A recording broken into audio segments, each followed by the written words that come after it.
Hi friends, welcome back to my channel learn with me A to Z। क्या आपने कभी सोचा है कि इंग्लिश इतनी कंफ्यूजिंग क्यों है ना। बहुत सारे ऐसे वर्ड्स हैं जो हमें बहुत सारी कंफ्यूजन देते हैं। कभी हमें ये नहीं पता लगता कि वुड कहाँ लगाना है, कभी हमें ये नहीं पता कुड कहाँ लगाना है, कभी हमें ये नहीं पता लगता माइट कहाँ लगाना है।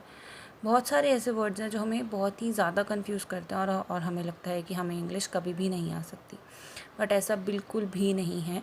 ऐसे ही आज एक ऑप्शंस के साथ मैं आपके लिए लेकर आई हूँ एक बहुत ही सिंपल वीडियो जो कि सिर्फ 2 या 3 मिनट लेगी आपके।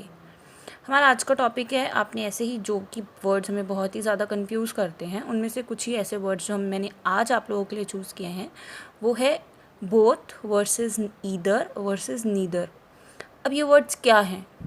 बेसिकली हम इन तीनों वर्ड्स में सिर्फ 2 चीज़ों के बारे में ही बात कर रहे हैं, जो कि बोथ भी 2 बताता है, ईदर भी दो के बारे में ही बात करता है, और ऐसे ही नीदर भी 2 के बारे में ही बात करता है। तो पहले लेते हैं हम बोथ। अब बोथ क्या कहता है? बोथ कहता है कि अगर हम 2 चीज़ों की बात कर रहे हैं तो हमें उन दोनों को ही इंक्लूड करना होगा। सो दैट इज़, इसका हम एक एग्जाम्पल देखते हैं। Both T and coffee contain caffeine. मान लेते हैं कि हमने किसी 2 चीज़ों के बारे में हम बात कर रहे हैं और उन दोनों में से हमें वो दोनों ही चीज़ें पसंद हैं, हमें उन दोनों के बारे में ही बात करनी है। तो हमने देखा बोथ, तो हम यूज़ करेंगे बोथ। जैसे कि both T and coffee contain caffeine, यानी कि टी और कॉफ़ी दोनों में ही कैफ़ीन पाया जाता है। एक और एग्जांपल लेते हैं। This button starts both the engines at the same time. इसका मतलब क्या हुआ? इस बटन को दबाते ही दोनों इंजन एक साथ ही शुरू हो जाएंगे।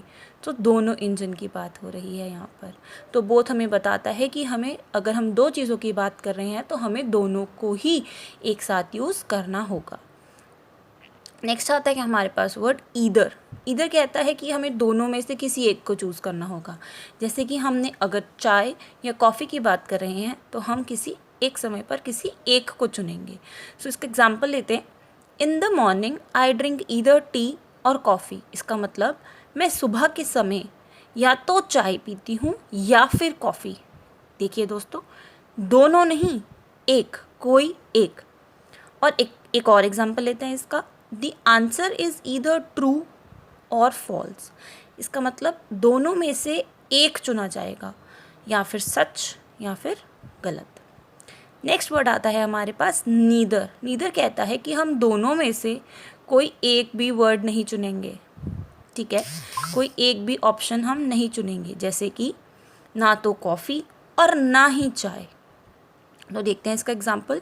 Neither coffee nor T contain alcohol. इसका मतलब ये हुआ कि ना तो कॉफ़ी और ना ही चाय, दोनों में से किसी एक में भी अल्कोहल नहीं होता।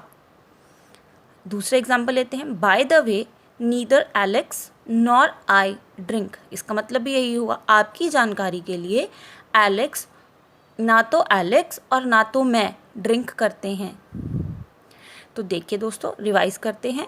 बोथ दोनों चीज़ों की बात करेगा, इधर दोनों में से किसी एक की बात करेगा, और नीदर किसी एक की बात भी नहीं करेगा।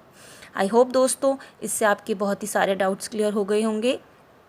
कल दोबारा मिलते हैं किसी एक इंग्लिश के टॉपिक के साथ, और बहुत ही सारे आपके डाउट्स क्लियर होते रहेंगे। Thank you guys, and keep liking and keep supporting.